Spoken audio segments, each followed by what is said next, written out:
Hello दोस्तों, आपका मेरे चैनल लर्न विद रेशु में स्वागत है। Welcome back to my channel. आज मैं आपको बताने वाली हूँ कि जावा के एक बेसिक इंटरव्यू में कैसे क्वेश्चंस पूछे जाते हैं।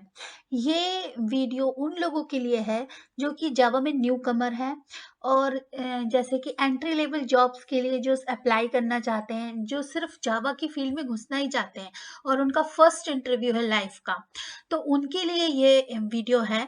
क्योंकि इस वीडियो में मैंने बेसिक्स क्वेश्चंस के शॉर्ट आंसर्स को ऐड किया है ताकि आप लोगों को एक एक जस्ट एक लाइन में आंसर देना आए, है ना। हम जब इंटरव्यू देने जाते हैं तो इंटरव्यूअर हमसे क्वेश्चंस तो पूछते हैं बहुत सारे टेक्निकल, लेकिन वो ये एक्सपेक्ट करते हैं कि हम डिटेल में ना घुसकर एक एक लाइन में आंसर दे पाए। और वो आंसर देना कभी कभी टेक्निकल लैंग्वेज में डिफिकल्ट होता है। तो इसीलिए मैं यहाँ आपके लिए लेकर आई हूँ ये जावा इंटरव्यू क्वेश्चन आंसर वीडियो, जिसमें आप जावा के बेसिक्स क्वेश्चंस को एक लाइन, दो लाइन या तीन लाइन के आंसर्स में दे सकते हैं। तो चलिए शुरू करते हैं जावा इंटरव्यू क्वेश्चन आंसर्स। और उसमें पहला क्वेश्चन, तो इसमें सबसे पहले, अगर आप न्यू कमर हैं, ठीक है, आपने अभी अभी कॉलेज डिग्री पास की है और आप चाहते हैं कि आपको जैसे किसी इंटरव्यू के लिए सिलेक्शन हो गया है, मतलब इंटरव्यू के लिए कॉल आई है आपके लिए सॉरी फॉर माय वॉइस। तो उसमें आपको जैसे कि अगर आप एंट्री लेवल हैं तो वो आपसे बेसिक्स ही पूछेंगे ऑब्वियसली।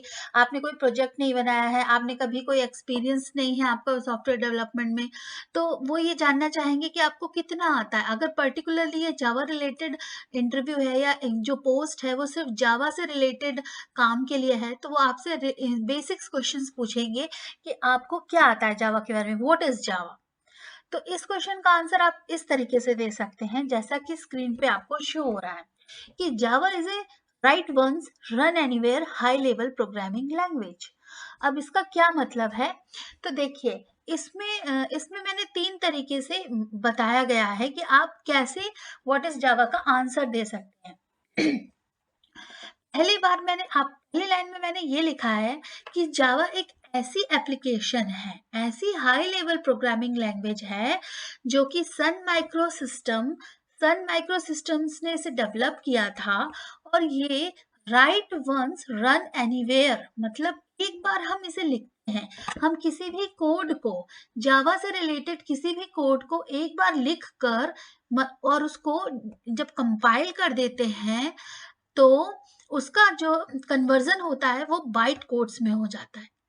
जावा बाइट कोड्स, और जावा बाइट कोड्स जो होते हैं उनको हम किसी भी एनवायरनमेंट में रन कर सकते हैं। मतलब जब क्लासेस बन जाती हैं, देखिए जब हम लिखते हैं कोई भी जावा का कोड तो वो डॉट जावा फाइल में होता है, लेकिन जब डॉट जावा फाइल को जब हम रन कर देते हैं, जेडीके के थ्रू कंपाइल कर देते हैं, तो वो डॉट क्लास फाइल में चेंज हो जा सकते हैं। ठीक है, डॉट क्लास फाइल में चेंज हो जाते हैं।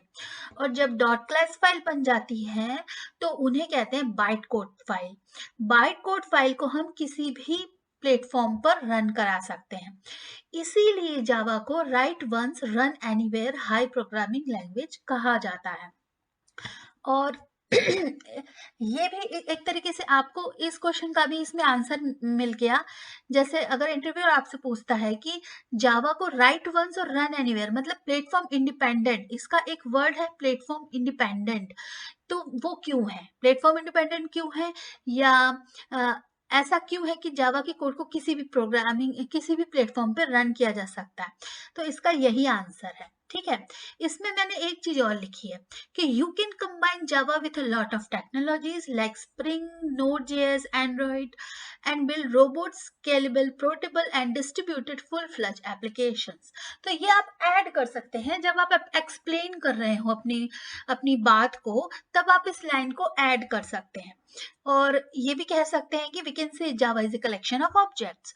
तो इस क्वेश्चन का एक शॉर्ट आंसर ये है, जैसा कि मैंने आपको एक्सप्लेन किया ऐसा आप अपने इस क्वेश्चन के आंसर को एक्सप्लेन भी कर सकते हैं। तो आपका जो इंटरव्यू पर इम्प्रेशन होगा, जो आपके इंटरव्यू ले रहा है, वो बहुत ही अच्छा होगा। मैं एज़ अ जावा प्रोफ़ेशनल ये आपको अच्छे से कह सकती हूँ, श्योरिटी से कह सकती हूँ कि आपके लिए अगर आपने इस तरीके से व्हाट इज़ जावा का आंसर दिया, तो वो आपको डेफ़िनिटली सिलेक्ट करेंगे, इस क्वेश्चन पे तो, ठीक है? अब हम आगे चलते हैं। जैसे ही हमने वो ये पूछेगा व्हाट इज़ जावा, फिर वो पूछेगा कि आपने चलो बता दिया थोड़ा बहुत। अब वो पूछेगा कि अच्छा ठीक है, तो फीचर्स क्या हैं? हम कैसे इसको यूज़ कर सकते हैं? तो सबसे इम्पोर्टेंट फीचर क्या है? जैसा कि मैंने write once and run anywhere में बताया कि Java is a platform independent. तो यही सबसे पहला फीचर आप ऐड कर सकते हैं कि Java is a platform independent language. फिर इसके बाद क्या होता है कि इस ये एक ऐसी जावा एक ऐसा मतलब प्लेटफ़ॉर्म है या एप्लीकेशन, जावा में जब हम एप्लीकेशंस बनाते हैं, तो ऐसी एप्लीकेशन बना सकते हैं जिसमें पूरे सभी चीज़ें फ्रंट एंड बैक एंड सब कुछ हम जावा की लाइब्रेरी से ही यूज़ कर सकें। ठीक है? तो ये इसके पास एक रिच स्टैंडर्ड लाइब्रेरीज़ होती हैं, बहुत लाइब्रेरीज़ हैं जावा में, जो कि कोड को बनाने में ईज़ी होता है, ठीक है? You can create a whole stand alone application using Java. तुम सारी एप्लीकेशन को सिर्फ जावा से ही बना सकते हो, ठीक है? फिर Java supports automatic memory allocation and deallocation, मतलब गार्बेज कलेक्शन। गार्बेज कलेक्शन क्या होता है कि इसमें एक फीचर ये है कि जावा अपने आप ही जब हम वेरिएबल्स को डिफाइन करते हैं, तो ये अपने आप ही उसका मेमोरी एलोकेट कर लेता है, और जब हम वेरिएबल्स के स्कोप से हट जाते हैं तो वो अपने आप ही डी एलोकेट हो जाता है। तो इसलिए जावा में जो वेरिएबल्स या जो भी ऑब्जेक्ट्स हैं, उनको मेमोरी देने के लिए हमें अलग से कुछ नहीं करना होता है, वो जावा जेवीएम अपना हैंडल कर लेता है। ये इसका बहुत अच्छा फीचर है, तो हम इसे कहते हैं गार्बेज कलेक्शन, ठीक है? फिर उसके बाद क्या होता है कि जावा एक ग्रेट परफॉर्मेंस सॉफ्टवेयर है, जिसमें जावा क्या करता है, मल्टी थ्रेडिंग को सपोर्ट करता है, और रिस्पॉन्सिव लैंग्वेज है, इंटरेक्टिव लैंग्वेज है, मतलब इजी लैंग्वेज है actually, we can say easily it's a very easy language. अगर आप अच्छे से लर्न करोगे तो आपके लिए बहुत ही इजी होगा, ठीक है? लेकिन आपको इंटरव्यूअर को क्या आंसर देना है? इंटरव्यू को ये आंसर देना है कि फर्स्ट, प्लेटफॉर्म इंडिपेंडेंट लैंग्वेज। दूसरा, we can make we can create a whole standalone application using Java because of its rich standard libraries. तीसरा, Java has a automatic memory allocation and deallocation, मतलब उसके पास garbage collection का concept है। चौथा, कि Java supports multi threading, multi threading and make it heavily interactive and responsive. अगर आप इस पॉइंट को छोड़ना भी चाहते हो, ओके, दैट्स ओके। आप 3 पॉइंट सिक्योर एंड सिंपल, आप ये 4 पॉइंट लिख देंगे ना और बोल देंगे आई मीन टू से, भी आपका आंसर एक्सेप्टेबल होगा। उसके बाद, what do you mean by platform independent? क्योंकि आपने अपने पहले वाले पिछले पिछले क्वेश्चन के आंसर में ये बोला है कि प्लेटफॉर्म इंडिपेंडेंट लैंग्वेज है, जो कि मैंने आपको सबसे पहले क्वेश्चन व्हाट इज जावा में भी एक्सप्लेन कर दिया है। लेकिन इंटरव्यूअर आपसे ऐसा भी बोल सकता है कि आप अच्छे से बताइए कि प्लेटफॉर्म इंडिपेंडेंट क्या होता है। तो प्लेटफॉर्म इंडिपेंडेंट को समझाने के लिए मैं ऐसा कह सकती हूँ, जो कि मैंने आपको पहले भी बताया कि जावा के जो सॉफ्टवेयर्स होते हैं वो दूसरे टाइप के सॉफ्टवेयर से थोड़े डिफरेंट होते हैं। मतलब कि जो ट्रेडिशनल जैसे कि हमारे पास ट्रेडिशनल प्लेटफॉर्म्स है, विंडो, मैक, लिनक्स, सोलरिस, 4 तरीके के हमारे पास प्लेटफॉर्म है, ठीक है? अब इन प्लेटफॉर्म में क्या होता है, अ, जो जावा के जो बनाए हुए जावा लैंग्वेज में बनाए हुए प्रोग्राम्स होते हैं, वो इनके टॉप पे, हार्डवेयर के टॉप पे रन करते हैं। मतलब कि जावा प्रोग्राम्स जो होते हैं वो जावा वर्चुअल मशीन के थ्रू कन्वर्ट कर देता है बाइट कोड को नेटिव कोड में, ठीक है? तो जब हम जावा का प्रोग्राम बनाते हैं तो सबसे पहले तो वो बाइट कोड बनता है, फिर जेवीएम में जब हम उसे रन करते हैं तो वो बाइट कोड को नेटिव कोड में चेंज कर देता है। अब जब नेटिव कोड में चेंज हो जाता है तो उसके बाद प्रोग्राम किसी भी किसी भी डिवाइस में रन कर लेता है, ठीक है? दिस इसका मतलब क्या हुआ? This means you don't need individual machine specific compiler for the Java code to run. मतलब तुम्हें जावा कोड को रन करने के लिए एक इंडिविजुअल ऐसी कोई स्पेशल मशीन की जरूरत नहीं पड़ती। आप विंडोज में भी उसी कोड को रन कर सकते हो, आप मैक में भी, लिनक्स में भी, सोलरिस में भी, ठीक है।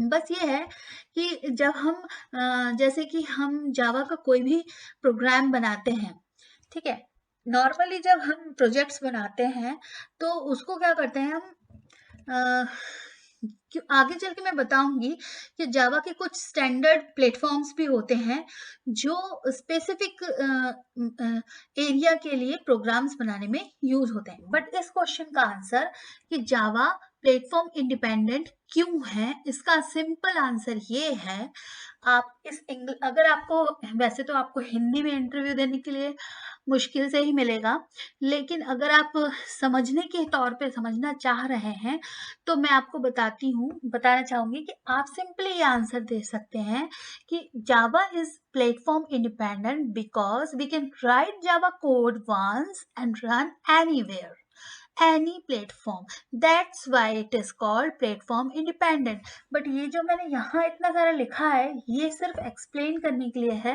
कि आपको इसका मतलब, इस वीडियो का मतलब उद्देश्य ये भी है कि आपको समझ में भी आए जो मैं कहना चाह रही हूँ, ठीक है ना? ठीक है। तो ये है what you mean by platform independent.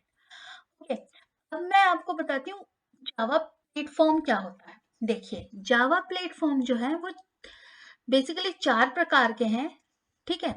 पहला तो है Java SE standard edition, Java double E enterprise edition, Java FX and Java ME micro edition, ठीक है। ये 4 तरीके के जावा एडिशन है। तो इसमें स्टैंड अलोन एप्लीकेशंस को बिल्ड करने के लिए, जो कि कंसोल एप्लीकेशंस होती हैं, छोटी मोटी एप्लीकेशंस, उनके लिए हम स्टैंडर्ड एडिशन का यूज करते हैं, ठीक है। लेकिन जो वेबसाइट्स हैं, जो world wide web internet related जो भी एप्लीकेशंस हैं, वो जावा एंटरप्राइज एडिशन में लिखी गई हैं या बनाई गई हैं। और जावा एमई जो है वो एप्लीकेशन स्मॉल डिवाइसेस के एप्लीकेशंस बनाने के लिए यूज होती हैं, जैसे मोबाइल फोन्स, ये दोनों बेसिकली। और ये जो है माइक्रो सर्विसेज के लिए भी यूज होती है, ठीक है। इतनी टाइप की इनके प्लेटफॉर्म है। बेसिकली वो आपसे यही पूछेंगे कि how many platforms Java have, so you can answer just simply Java has 4 platforms, Java SC, Java double E, Java FE और जावा एमई, ठीक है। और उसके बाद उसका ये इस लाइन में मैंने आपको एक्सप्लेन किया है कि वो कहाँ कहाँ यूज होती है। फिर ये क्वेश्चन बहुत ज्यादा पूछा जाता है कि why Java is not 100% object oriented, ठीक है। ये क्वेश्चन बहुत पूछा जाता है। इस क्वेश्चन का सिंपल आंसर है कि क्यों नहीं, क्यों 100% ऑब्जेक्ट ओरिएंटेड है, क्योंकि ये जो है ना प्रिमिटिव डेटा टाइप्स को भी यूज करता है जो कि ऑब्जेक्ट नहीं होते।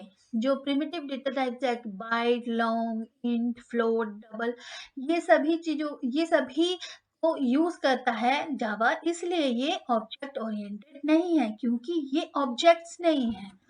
तो इंट, फ्लोट, डबल है, ये ऑब्जेक्ट्स नहीं है, प्रिमिटिव डेटा टाइप्स, और इसीलिए जावा 100% प्योर ऑब्जेक्ट ओरिएंटेड नहीं है, ठीक है।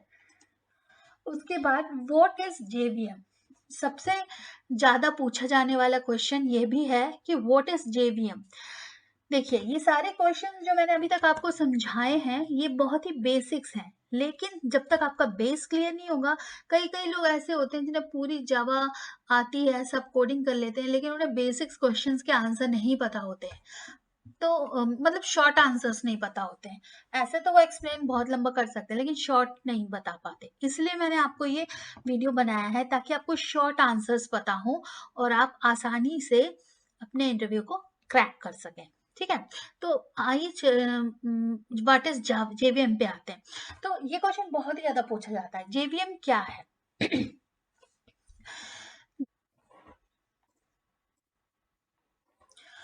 व्हाट इज जेवीएम का आंसर सिंपल ये है कि देखिए जेवीएम जेवीएम जो है वो जेडीके के बाद आता है। जेवीएम एक ऐसा एब्स्ट्रैक्ट मशीन है जहां पर जावा जो जेडीके से बाइट कोड बना चुका है एग्जीक्यूट करके उनको रन करने के लिए काम आता है।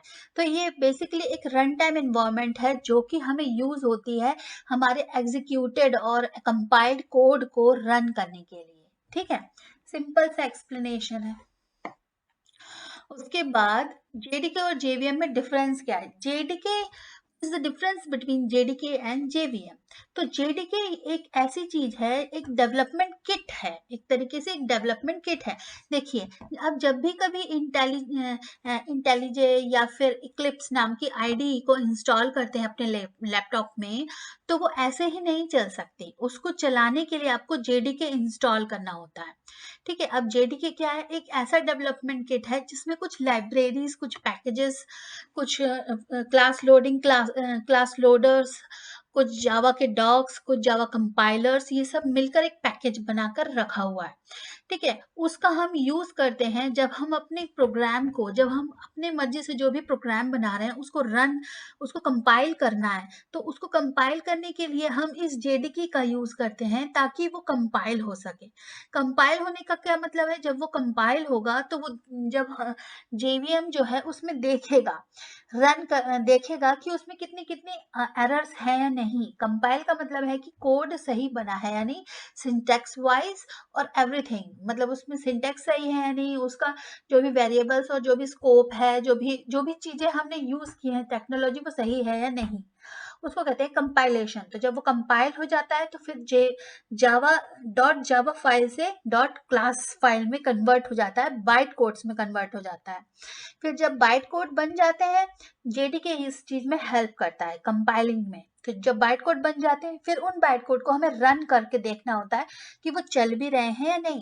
तो उस टाइम पे हम जेवीएम का यूज करते हैं कि हम जो हमारा बाइट कोड बना उन्हें हम रन करने के लिए जेवीएम का यूज करते हैं। ठीक है, और फिर हमारा प्रोग्राम एग्जीक्यूट होके हमें दिख जाता है रिजल्ट। तो इस तरीके से जेडीके और जेवीएम में डिफरेंस है। मैंने आपको ये हिंदी में एक्सप्लेन किया है, आप इसे इंग्लिश में अपने भाषा में अपने तरीके से कन्वर्ट करके अपने एम्प्लॉयर को आंसर दे सकते हैं। और अदरवाइज आप ये 2 लाइन को लिख लीजिए किसी कॉपी में और अपना याद कर लीजिए कि कैसे इसको आंसर देना है और आप दे सकते हैं, सिंपल है। फिर क्वेश्चन आता है, ये बहुत ही बेसिक क्वेश्चन है लेकिन बहुत पूछा जाता है इंटरव्यू में कि व्हाट इज ऊप्स? ऊप्स क्या है? ठीक है, so oops is a methodology to design a program using classes and objects। मतलब oops क्या है? एक ऐसा कॉन्सेप्ट है, एक ऐसी मेथड है, एक ऐसा तरीका है जिससे हम क्लासेस और ऑब्जेक्ट्स को यूज करके किसी भी प्रोग्राम को डिजाइन कर सकते हैं। बेसिकली एक प्रोग्राम है क्या? एक प्रोग्राम एक ऐसा आर्किटेक्चर है, एक ऐसा मॉड्यूल है या एक ऐसा पैकेज है जिसके अंदर बहुत सारी क्लासेस होती हैं, प्रॉपर्टी फाइल्स होती हैं, और ये सब मिलकर एक दूसरे के साथ एक ऐसा प्रोजेक्ट बनाते हैं जिसमें हम कुछ भी अपने मनचाहे तरीके से उसे ढाल सकते हैं। बट बेसिकली ये सब कुछ डिपेंड होता है ऑब्जेक्ट्स और क्लासेस पर। ठीक है, तो ऊप्स क्या है? ऑब्जेक्ट ओरिएंटेड प्रोग्रामिंग सॉफ्टवेयर और अ सिस्टम। ऊप्स है एक मेथडोलॉजी जो कि प्रोग्राम को क्लासेस और ऑब्जेक्ट्स के यूज करके बनाने में हेल्प करता है, और ये सॉफ्टवेयर डेवलपमेंट और मेंटेनेंस को सिंप्लीफाई करता है। मतलब इससे जो है डेवलपमेंट और मेंटेनेंस, डेवलपमेंट प्रोसेस तो सिंप्लीफाई हो ही जाएगी क्योंकि ऊप्स के कॉन्सेप्ट्स का यूज करके हम किसी प्रोग्राम के अच्छे तरीके से उसके मॉडल को बना सकते हैं जैसा हमें चाहिए वैसा। और तो वो हो गया अपना सॉफ्टवेयर डेवलपमेंट। उसके बाद जब बन गया वो प्रोग्राम और वो जब प्रोडक्शन में चला गया, उसके बाद हमें उसे मेंटेन करना होता है कि जो हमारा बनाया हुआ है वो आगे फ्यूचर में चलता रहे, उसमें कोई एरर्स ना हो। तो उस चीज को कहते हैं मेंटेनेंस फेज। मेंटेनेंस फेज के लिए भी ऊप्स बहुत इंपॉर्टेंट है क्योंकि जब सॉफ्टवेयर बन जाता है उसके बाद उससे रिलेटेड काफी सारी चीजों में मतलब अपडेशन होता रहता है, क्योंकि अपने जो अपना जावा है या कोई भी अदर थर्ड पार्टी लाइब्रेरीज हैं हम यूज़ कर रहे हैं अपने प्रोग्राम में, तो वो अपग्रेड होती रहती हैं नए वर्जन्स में। ये आगे चल के आपको पता चलेगा जब आप प्रोग्राम्स बनाएंगे, जब आप प्रोजेक्ट्स पे काम करेंगे, कि सब कुछ वर्जन्स पे भी डिपेंड होता है। जो भी क्लासेस हम यूज़ कर रहे हैं वो एक पर्टिकुलर वर्जन पे काम करती हैं। जब हम उस क्लास को एक बार यूज़ कर चुके होते हैं, आज से 6 साल बाद, 7 साल बाद या 2 साल बाद, उस क्लास का एक नया वर्ज़न बन चुका होगा, जो कि हमें अपने सॉफ्टवेयर में मेंटेनेंस फेज़ में उसे अपग्रेड करना होगा, नहीं तो हमारा सॉफ्टवेयर का सपोर्ट खत्म हो जाता है। अब सपोर्ट क्या है? सपोर्ट एक ऐसी चीज़ है जो कि हमारे सॉफ्टवेयर को अच्छे तरीके से चलने के लिए हेल्प करता है, और इन द सपोर्ट वो हमें ये लाइब्रेरीज़ को अपग्रेड करने के लिए फंक्शनैलिटीज़ प्रोवाइड करते हैं। ठीक है? तो ये थोड़ा डिटेल में हो गया, लेकिन आई होप यू अंडरस्टैंड। फिर आता है question, what are the core concept of oops. अब ऊप्स क्या है ये तो पता चल गया, ये प्रोग्राम बनाने के लिए सिंप्लीफाई कॉन्सेप्ट्स प्रोवाइड करता है, बट कौन से कॉन्सेप्ट्स? तो वही कोर कॉन्सेप्ट्स जो हैं ऊप्स के, जो ये हैं: abstraction, encapsulation, polymorphism, inheritance, composition, association and aggregation. 7 जो हैं कोर कॉन्सेप्ट्स, इन कोर कॉन्सेप्ट्स को मैंने अपने जावा ट्यूटोरियल में फॉर बिगिनर्स में बहुत ही अच्छे से और डिटेल में एक्सप्लेन किया है। तो अगर आपको इन सब के बारे में क्या कैसे काम करता है ये जानना है, तो आप मेरे और वीडियोस को भी देख सकते हैं, और उनसे रेफरेंस लेकर आप अच्छे से इन सारी टेक्नोलॉजीज को डिटेल में समझ सकते हैं। ठीक है? तो वो मैं आपको ऑलरेडी समझा चुकी हूँ, तो मैं इस वीडियो में उस चीज़ को इंक्लूड नहीं करूँगी, लेकिन कोर कॉन्सेप्ट्स ये हैं। फिर क्लास क्या होती है? ये सिंपल क्वेश्चन है, लेकिन बहुत बार पूछा जाता है इंटरव्यू में कि व्हाट इज क्लास। तो क्लास क्या है, अगर हम सिंपल भाषा में समझाएं कि क्लास क्या है, तो देखिए, क्लास एक ऐसी चीज है, एक ऐसा मॉडल है जो कि हम यूज करते हैं किसी ऑब्जेक्ट को क्रिएट करने के लिए। देखिए, जो जावा है वो ऑब्जेक्ट ओरिएंटेड प्रोग्रामिंग लैंग्वेज है। ऑब्जेक्ट ओरिएंटेड प्रोग्रामिंग लैंग्वेज का मतलब है कि वो ऑब्जेक्ट्स के को यूज करके बनी हुई है। प्योर नहीं है, लेकिन है तो ऑब्जेक्ट ओरिएंटेड ही ना। तो ऑब्जेक्ट ओरिएंटेड का मतलब यह है कि हम जब ऑब्जेक्ट्स बनाते हैं, उन ऑब्जेक्ट्स के थ्रू हम आगे काम करते हैं।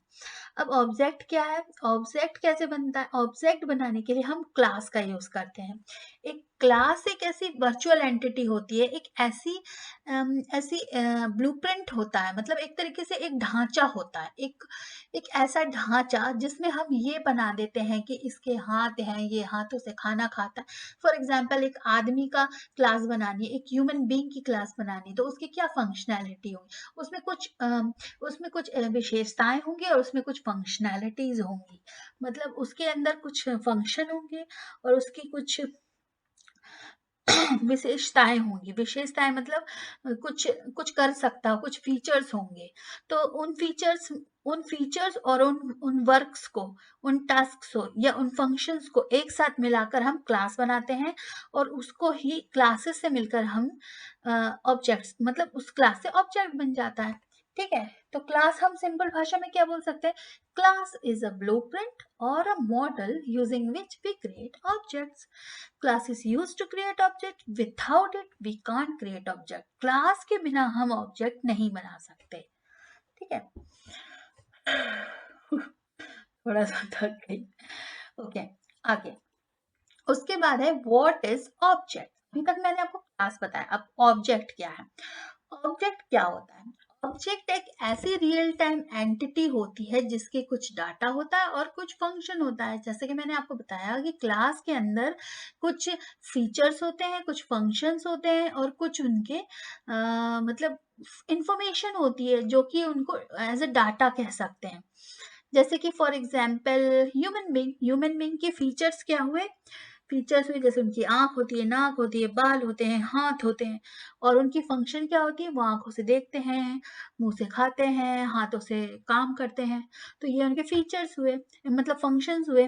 तो इसी तरीके से हमें अगर एक ह्यूमन बींग का ऑब्जेक्ट बनाना है, तो हम ऐसे उसकी क्लास डिफाइन करेंगे जिसमें उसके वेरिएबल्स रहेंगे, For example, eyes, nose, mouth, teeth, like this.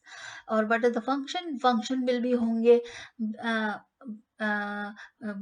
Hand से वर्किंग और लाइक दिस, कुछ भी नेम लिख सकते हैं फंक्शन का, ठीक है। आंखों से देखना, सीइंग, और टॉकिंग, और कुछ भी लिख सकते हैं, ठीक है। तो ये तो एक एग्जाम्पल हुआ। अब ऑब्जेक्ट क्या होता है? रियल टाइम एंटिटी होता है जो कि डाटा और फंक्शंस को स्टोर करने के लिए यूज होता है, बनाने के लिए कि मतलब जिसके कुछ डाटा फंक्शंस होते हैं। ऑब्जेक्ट को स्टोर करने के लिए हम हीप मेमोरी का यूज करते हैं, ये भी एक बहुत इंपॉर्टेंट बात है। कोई पूछ सकता है कि ऑब्जेक्ट कहाँ स्टोर होते हैं, तो आप बता सकते हैं कि वो हीप मेमोरी में स्टोर होते हैं। तो इसके साथ ही मैं आशा करती हूँ कि आपको मेरा ये वीडियो पसंद आया होगा। मैंने बहुत ही बेसिक क्वेश्चंस, लेकिन बहुत ही इम्पोर्टेंट क्वेश्चंस को इस वीडियो में कलेक्ट किया है, उनके बारे में एक्सप्लेन करने की कोशिश की है। मैं आशा करती हूँ कि आपको ये सारे कॉन्सेप्ट समझ में आए होंगे, और अगर आपको समझ में आया है तो आप अपने दोस्तों के साथ शेयर करके उनकी भी हेल्प कर सकते हैं, ठीक है। और अगर आपको पसंद आए तो आप लाइक कर दीजिए, ठीक है। और अगर आपको और ज़्यादा मेरे वीडियोस देखने हैं इन द फ्यूचर में आने वाले, तो आप मेरे चैनल को सब्सक्राइब भी कर सकते हैं। तो आज के लिए बस इतना ही। Thank you very much. Bye bye.